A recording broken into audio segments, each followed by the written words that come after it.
Todos tenemos momentos hobbit, días hobbit. Son temporadas en las que nos sentimos bien, a gusto con la vida. Disfrutamos de todo. Saboreamos el desayuno, incluso 7 desayunos. La comida, los amigos, los libros, el paseo, el olor de la tierra, todo. Todo es fuente de disfrute. La vida está hecha para ser vivida con calma, con placer, para saborearla. Tolkien tomó ese estado de ánimo y lo convirtió en un personaje, el Hobbit. Más exactamente, ocurrió que el Hobbit lo encontró a él. Se cuenta que Tolkien estaba corrigiendo exámenes y de pronto se encontró uno en blanco. Y de un modo espontáneo, natural, escribió esta frase: en un agujero en el suelo vivía un hobbit. Frase que hoy es la primera línea de este libro, El Hobbit. Tras esa primera línea, Tolkien tuvo que averiguar qué era un hobbit y qué pasaba con ellos. Nietzsche dice que hay dos tipos de autores. Unos son como las arañas, que sacan de su interior la totalidad de la trama. Y otros son como las abejas, van de flor en flor y convierten en miel lo que encuentran. En ese esquema, Tolkien es como una abeja que recoge todo lo que le ocurre, todo lo que piensa, todo lo que siente y nos lo devuelve convertido en una miel narrativa, duradera y cálida. Pero, ¿qué es exactamente un hobbit? Y sobre todo, ¿por qué tendría que importarnos? En este episodio vamos a seguir los pasos de Bilbo Bolsón desde su agujero hobbit hasta la montaña solitaria y el regreso. Porque hay que entender que no se trata solo de un viaje exterior, sino del cambio interior que todo viaje auténtico provoca. Hablaremos del hogar, que es el punto de partida. Hablaremos del viaje como transformación y del regreso como redescubrimiento. Y de cómo nuestra vida puede considerarse un viaje y también un relato, con sentido, con estructura, con compañía y con destino, porque no somos un verso suelto, somos parte de una historia más grande. El Hobbit narra la historia de Bilbo Bolsón, que, sin quererlo, a regañadientes, se ve arrastrado a una aventura que no le apetece nada.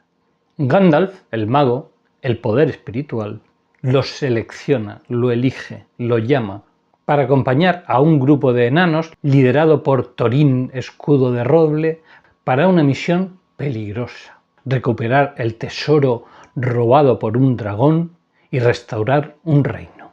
Todo esos asuntos que no tienen nada que ver con un hobbit. A lo largo del viaje, Bilbo se enfrentará a orcos, trasgos, arañas gigantes y al enigmático Gollum, de quien obtendrá un anillo fantástico, que lo hace invisible. Pero lo interesante es la transformación de Bilbo, que pasa de ser un hobbit comodón a un héroe insospechado por todos, para empezar por él mismo, también por sus compañeros que desconfían una y otra vez de él, pero no por Gandalf. Gandalf, el mago, el poder espiritual, sabe desde el principio que Bilbo es mucho más de lo que aparenta, es mucho más de lo que él mismo cree ser. Por eso, cuando Bilbo regresa a su casa, ya no es el mismo. Ha descubierto la amistad, ha descubierto su valor y su propia capacidad de actuar con sabiduría y coraje. Y ese era el viaje. Al perseguir al Hobbit, Tolkien descubrió algo más. Descubrió un mundo ordenado, un cosmos. Cosmos es la palabra que los griegos emplean para referirse a un mundo ordenado, armónico, total. Y lo llaman logos y orden. Tolkien descubre también ese mundo y lo siente y lo expresa como canto y como poema, donde cada verso tiene su lugar, donde cada acorde tiene su sitio, incluso los silencios, incluso las aparentes disarmonías. Cosmos también es belleza, como muestra su derivación en la palabra cosmética, Y así lo siente Tolkien, como un canto, como un poema, como la belleza que se expande, se expresa, se vive. Porque como en todo cosmos, como en todo canto, como en todo poema, hay un plan. Y cada uno tiene un lugar en ese plan, en ese mundo. También los hobbits. Y en ese mundo bullen razas de elfos hechos para la belleza, y de enanos, y de hombres, y de orcos, y de hobbits, porque todos tienen un lugar, todos tienen un papel. ¿Cuál es el papel del hobbit? ¿Qué aporta el hobbit? ¿Qué es el hobbit? Son, o eran, dice literalmente, gente menuda de la mitad de nuestra talla y más pequeños que los enanos barbados, amantes de 7 desayunos y de su hogar, su agujero hobbit, y eso significa comodidad. En ese sentido, la vida hobbit, los momentos hobbit, son predecibles, gozosos, agradables. Tienen una vida ordenada, un cosmos. El cosmos del hobbit es un mundo ordenado, perfecto. Entonces, ¿por qué querría nadie salir de ahí? ¿Por qué querría nadie salir de su comodidad? ¿O por qué querría alguien dejar su zona de confort, que se dice ahora? Cuando Gandalf le indica que ha sido elegido para una aventura, Bilbo dice que no. Las aventuras son, dice literalmente, cosas desagradables, molestas e incómodas que retrasan la hora de la cena. Y claro, por ahí no pasamos. ¿Para qué complicarse la vida? ¿Para qué abandonar el paraíso? Hegel da una pista. Dice que el paraíso es un jardín de animales. Ese cosmos perfecto no tiene historia. Todo es agradable, todo nos distrae, nada nos construye. En ese mundo viven los niños hasta que crecen. Y en ese mundo viven los hobbits hasta que son arrancados. El niño, el animal y el hobbit viven en el paraíso, en un mundo apacible, sin más objetivo que disfrutar del presente. Y está bien que el niño viva así hasta que empieza a crecer. Y está bien que el animal viva así hasta que venga otro y se lo coma. Y está bien que el hobbit intente mantenerse ahí. Pero hay que madurar. Hay que conquistar la propia realidad y construir el propio mundo. La vida humana es proceso, viaje. Hay que salir de sí, hay que salir del hogar, para recobrarlo después, pero hay que salir. Así aparece en el título de El Hobbit, The Hobbit, or There and Back Again.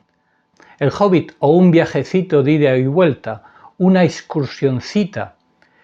Al final del libro aparece Bilbo escribiendo precisamente este libro, con este título. Este libro que nosotros empezamos a leer es el que Bilbo escribe al final. ¿Por qué? Porque la estructura del viaje, la estructura de la vida, es de tipo narrativo. El relato da sentido y por eso Bilbo lo escribe, para que nosotros lo leamos.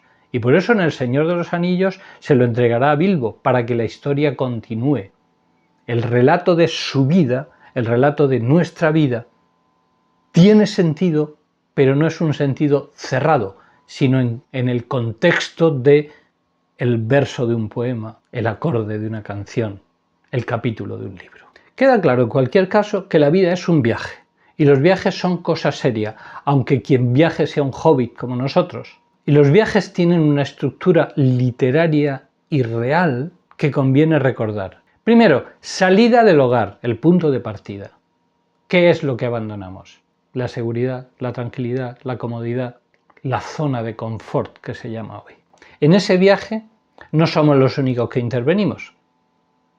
A veces somos lanzados a la aventura, somos arrancados de nuestro agujero hobbit, somos sacados de nuestra comodidad y por tanto lanzados al viaje.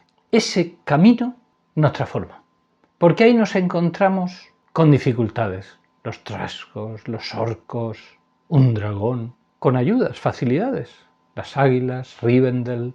En definitiva, encontramos hostilidad y hospitalidad, que de todo hay en la vida.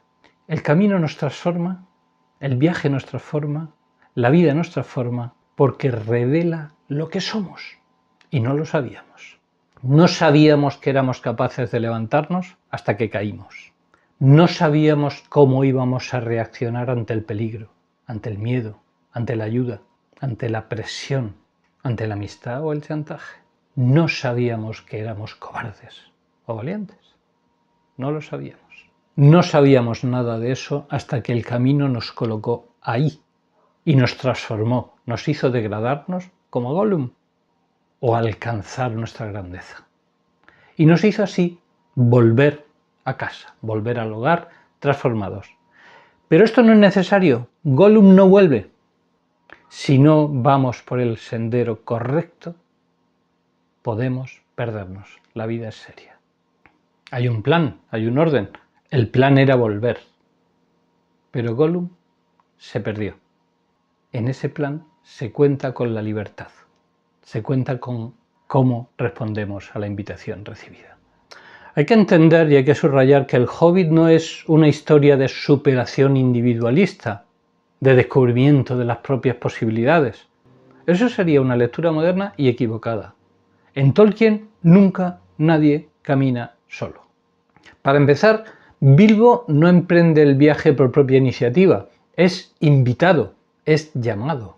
Por decirlo en latín, hay una vocatio, una vocación, una llamada, y Bilbo responde.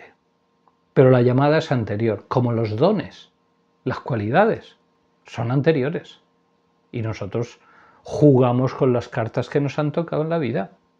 Y entonces empieza a andar y se une a una compañía de enanos que no lo entienden, que no lo aceptan, que ven que no encaja, no ven qué pinta en la misión. Solo Gandalf, el poder superior, ve el potencial de Bilbo.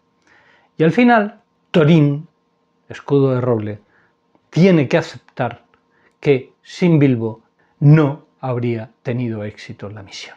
Y sin la compañía Bilbo tampoco. Bilbo no triunfa solo por sus habilidades, su ingenio, su valor, sino también porque forma parte de un grupo, porque tiene apoyo. Y eso no es solo suerte, porque estamos en un cosmos, un mundo ordenado donde hay un plan. Al final, el último párrafo del libro, Bilbo se siente satisfecho, ha culminado su viaje, ha vuelto a casa, ha crecido. Pero Gandalf le advierte, no creas que ha sido suerte. Mejor lo leo. ¿No supondrás, verdad, que todas tus aventuras y escapadas fueron producto de la mera suerte, para tu beneficio exclusivo? Te considero una gran persona, señor Bolsón, y te aprecio mucho. Pero en última instancia, eres solo un simple individuo en un mundo enorme.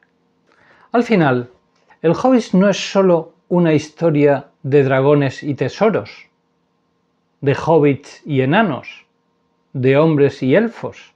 Es un relato de un viaje, de una vida, de Bilbo, de nosotros, con su salida, su transformación y su regreso.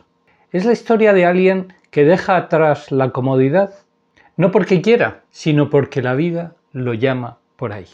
Porque todo verdadero viaje, toda verdadera aventura, toda vida auténtica, antes que aventura, es vocación, llamada, invitación.